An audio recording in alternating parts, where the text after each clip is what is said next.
Bienvenidos a mi canal. Mi nombre es Ana María Ampuero. Continuamos con los estudios de Apocalipsis y hoy estamos en el capítulo 6, que ya empiezan cosas tremendas.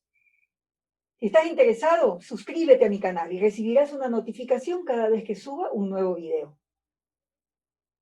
El capítulo 6, versículos del 1 al 17, es lo que trataremos hoy, y el capítulo 8, de los versículos del 1 al 5. 3 series de juicios de Dios sobre la tierra. Son 7 sellos, 7 trompetas y 7 copas. Entonces, empecemos a leer el capítulo 6 y vale la pena notar que en el mundo antiguo el que podía romper los sellos de un libro era el dueño. Entonces el cordero inmolado es el que tiene la autoridad para no solo tomar el rollo, sino abrir los sellos. Y el capítulo 6 de Apocalipsis dice así: vi cuando el Cordero abrió uno de los sellos y oí a uno de los 4 seres vivientes decir, como con voz de trueno, ven. Las traducciones más modernas dicen ven. La Reina Valera de 60 dice ven y mira. Pero lo más preciso es solamente ven. Y luego vamos a explicar por qué, es muy importante. Entonces se van abriendo cada sello y cada vez que se abre un sello, los 4 seres vivientes que representan la creación toda, dicen, gritan, ven. ¿Y a quién le dicen ven? No es a Juan, porque Juan ya está ahí. No es a los jinetes de los caballos, no, eso no tiene ningún sentido. A quien le dicen ven es al Cordero. Y le están diciendo, ven, establece tu reino. Tiene mucho que ver con la oración del Padre Nuestro que nos enseñó Jesús, donde nos dice en la segunda línea del Padre Nuestro que oremos así: venga tu reino, como en el cielo, acá en la tierra. Entonces, ese es el ven.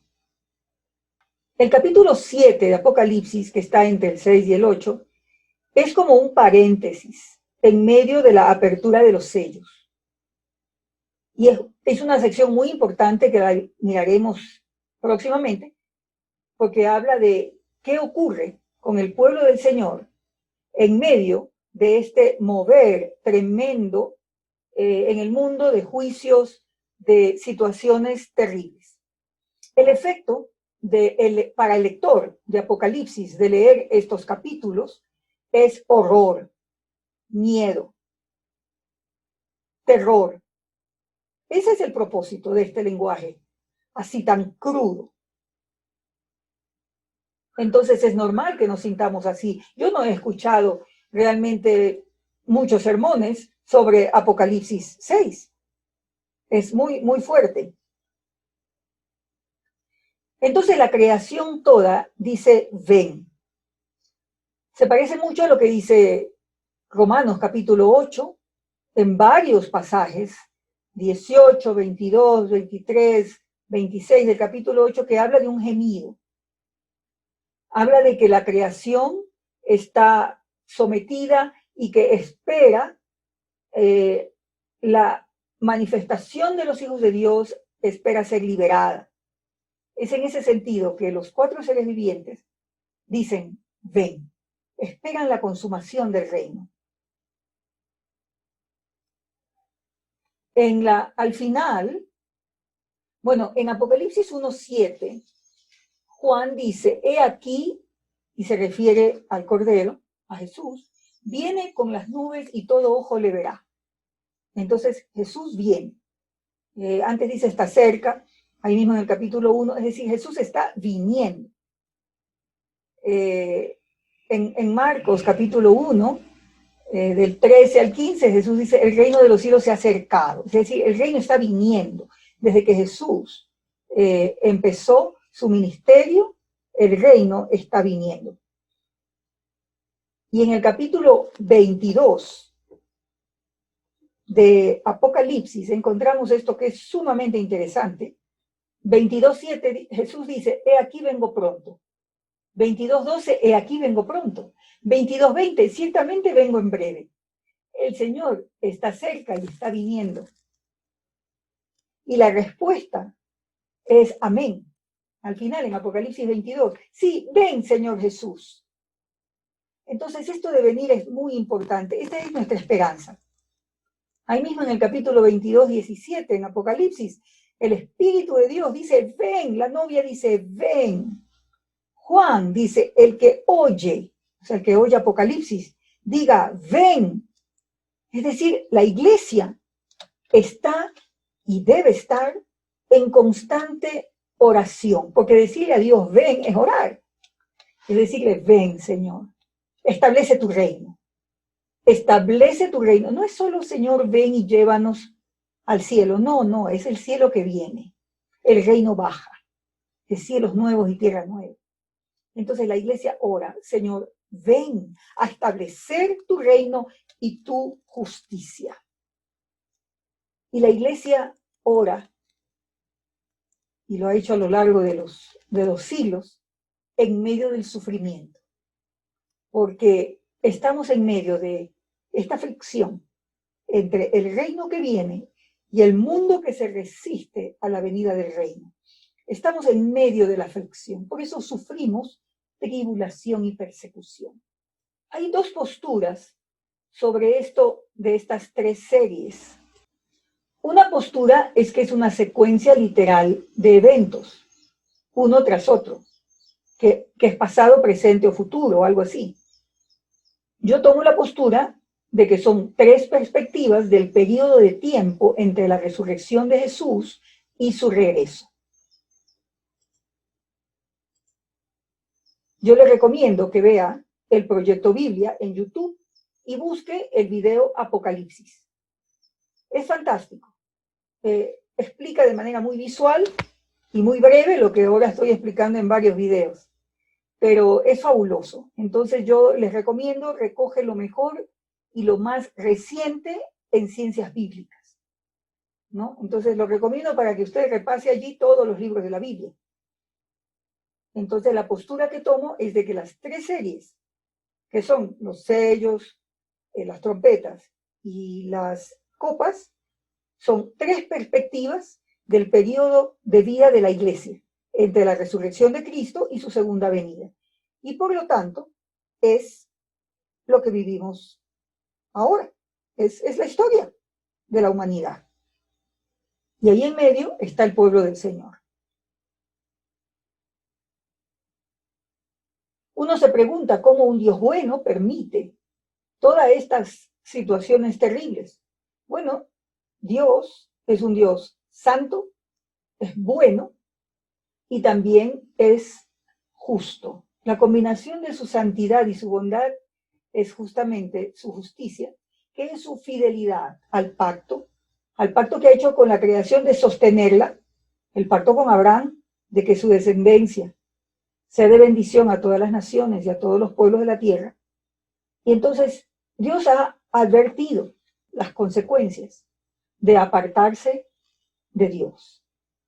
Y las consecuencias las viven los humanos y las vive la creación toda. Entonces lo que vemos en capítulo 6 y los otros juicios es que Jesús no ocasiona esto. Es la respuesta de Dios a la rebelión, a la maldad y al pecado. La creación de Dios buena es lo que Dios sostiene, y la maldad es como un virus, es como un cáncer, y Dios no lo va a tolerar para siempre. Apocalipsis nos cuenta cómo Dios trata con la maldad hasta que finalmente la elimina, como un cirujano que tiene que tomar medidas drásticas para eliminar un tumor. Y esto lo encontramos en otras porciones de la Escritura. Por eso Apocalipsis no dice nada nuevo. En Romanos 1:18 dice que la ira de Dios se revela desde el cielo contra toda la iniquidad. Dice que el gran problema, y lo dice también ahí en Romanos 1, 21 al 32, es que el problema es haber cambiado la gloria de Dios por idolatría, en resumen. Entonces, esas son las consecuencias. Y fíjense ustedes que a Adán, Dios le dice que si come del fruto del árbol del bien y del mal, morirá. Es decir, Dios avisa las consecuencias. Y los seres humanos dudamos muchas veces de que Dios hablará en serio. Bueno, habla en serio. Y eso no significa que es malo, es justo. Y da muchas oportunidades. Pero no es para siempre. Y eso es lo que nos muestra Apocalipsis. Entonces, ese trasfondo es importante para comprender por qué Jesús tuvo que morir en la cruz del Calvario por nuestros pecados. Dios trata con el mal y lo resuelve. Entonces, Apocalipsis nos muestra la respuesta de Dios al mal de manera muy gráfica, muy violenta. Entonces, lo que dice Apocalipsis es lo que dice las cartas paulinas también y los evangelios, pero el lenguaje apocalíptico es un lenguaje visual, violento y gráfico. Entonces, por eso es que nos impresiona tanto. Y la secuencia de los juicios en Apocalipsis nos revela esa naturaleza de Dios y su actitud frente al pecado. Dios está presente en el mundo, no está ausente. Por eso es que decimos que los juicios los miramos a la luz de que el Cordero está sentado en el trono. Entonces no es que Dios ha abandonado el mundo, no, está presente. Y estos juicios no predicen eventos futuros. Hablan de situaciones que ocurren en la humanidad, terremotos, guerras, hambrunas. Eso lo ha vivido la humanidad por muchos años. La serie de 7, recuerden que el 7 significa plenitud de Dios, es el número que habla de lo completo de Dios. Entonces, el hecho de que sean series de 7 habla de que Dios completa su plan. Su plan perfecto, completo en el mundo.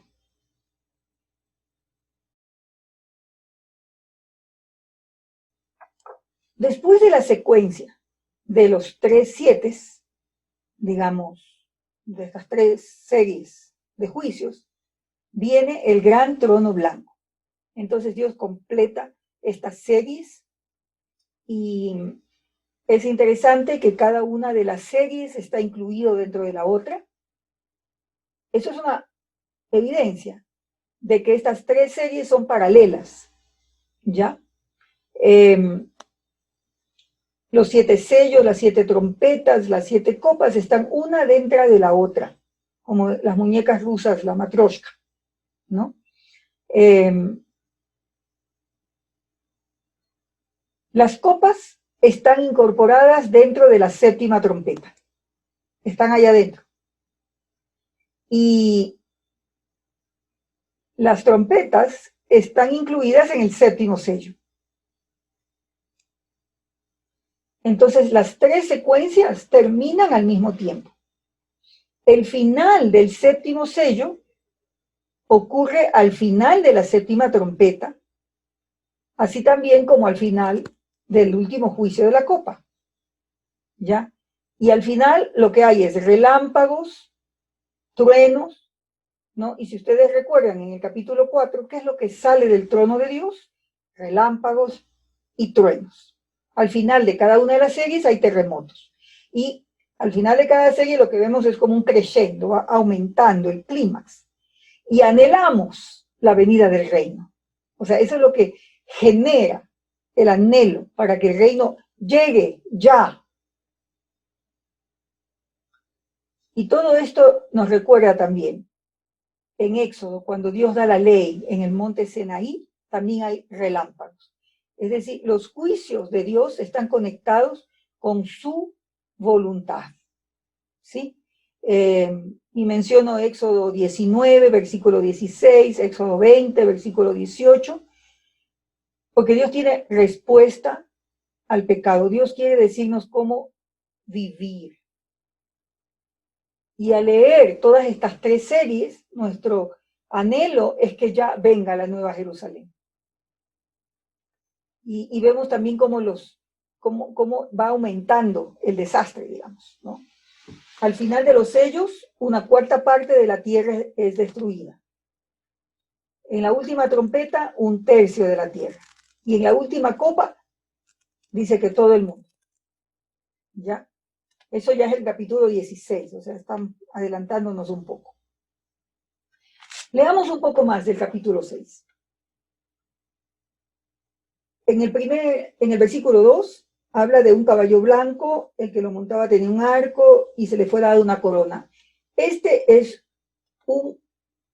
una copia de Apocalipsis 19, porque el jinete que es el que tiene verdadero derecho para montar el caballo blanco y tener la copa y la ropa teñida en sangre, es el Cordero. Entonces, este primero es una copia, y solamente le es dada, o sea, por un tiempo. Satanás tiene tiempo para obrar. Luego hablamos de Satanás, el dragón, en fin, pero es el enemigo de Dios, ¿no? Segundo sello, ¿no? Se abre el segundo sello, versículo 4, otro caballo, ¿no? Y de ese sello, y habla aquí, ¿no? Versículo 4, y salió otro caballo bermejo, y al que lo montaba le fue dado poder de quitar de la tierra la paz y que se matasen unos a otros, y se le dio una gran espada. Cuando abrí el tercer sello, oía el tercer ser viviente que decía, ven. No es ven y mira, es ven. Si usted lee las otras versiones, todas las otras dicen solo ven. Y Juan dice, miré y aquí un caballo negro, ¿no? Entonces, aquí vemos todo esto. Vemos en el 6 la injusticia en el comercio. En el 7, el cuarto sello, que también dice ven. En el versículo 8 es el caballo amarillo, que es muerte. Entonces, este primer caballo blanco, en su maldad, imita a Jesús. El segundo caballo rojo es la maldad que se opone al reino del Cordero, con violencia, ¿no? El tercer caballo negro representa injusticia, ambición que llevan a la hambruna, ¿no? El cuarto caballo es muerte. Los 4 caballos nos muestran que desde que Jesucristo está en el trono del universo, el mal, Satanás, sus secuaces y los que se oponen al Cordero persiguen a Jesús y al pueblo de Jesús. Y la creación toda gime y pide a Jesús que venga. El quinto sello es el sufrimiento de los que siguen al Cordero. La iglesia sufre, ¿no? Vemos en el versículo 9. Cuando abrí el quinto sello, vi bajo el altar las almas de los que habían sido muertos por causa de la palabra de Dios y por el testimonio que tenían. Y clamaban a gran voz diciendo, ¿hasta cuándo, Señor? Santo y verdadero, no juzgas y vengas nuestra sangre en los que moran en la tierra. ¿Hasta cuándo, Señor? Y este es el grito en los salmos. Está tantas veces en los salmos. 11, versículo 11, y se les dieron vestiduras blancas, y se les dijo que descansasen todavía un poco de tiempo, hasta que se completara el número de sus consiervos y sus hermanos, que también habían de ser muertos como ellos. Entonces, la iglesia sufre durante todo este tiempo, por eso están debajo del altar. O sea, es una forma simbólica de decir que los seguidores del Cordero están haciendo un acto sacerdotal sacrificial, sufriendo. Mientras son fieles al Cordero, sufren, claman, y Dios les dice que descansen, porque todavía falta que otros mueran. Lo que pasa es que nuestro Dios vence como Cordero y no como león. Es a través del sacrificio. Y ese es el camino también para los seguidores del Cordero. Es muerte, sufrimiento, dar la vida por el reino. La vida del discípulo de Cristo es vida de mártir. Y este sello habla del rol de la iglesia, de proclamar el reino de Jesús, de que el Cordero está en el trono, de que el mundo no está abandonado.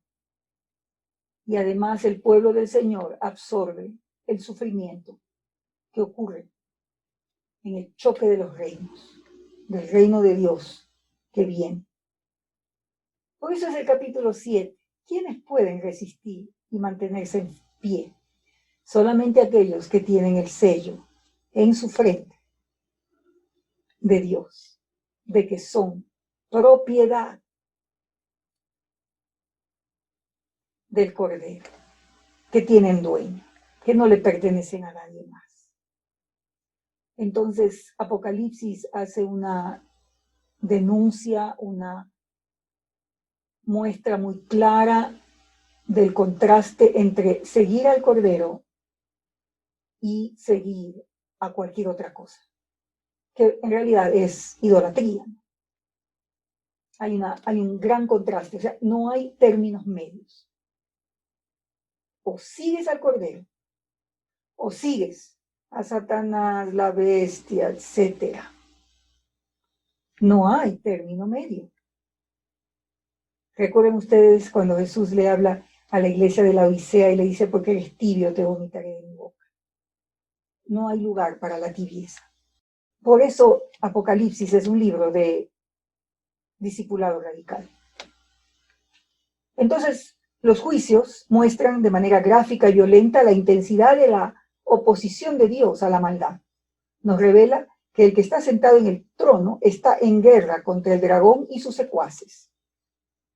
Que esta oposición de Dios al mal no es un extra del evangelio, no. El reino no se establece sino hasta que Dios trata con el pecado y la rebelión de manera radical y completa. Entonces, estos juicios de Apocalipsis nos fuerzan a ver la magnitud del problema del pecado. Entonces no podemos estar a medias. Nos ayuda a ver lo horroroso que es el pecado. Y que debemos también ser radicales. ¿Que hay dolor? Sí, hay dolor. Entonces, este es el llamado del Cordero, a seguirlo, a vencer. Y al que venciere, él lo hará columna en el templo del Señor, le dará tantas hermosas promesas que las leímos antes en las cartas a las iglesias. Entonces se dan cuenta que hay conexión entre esa sección donde habla la iglesia, que permanezca firme, que resista, porque el choque de reinos es tremendo.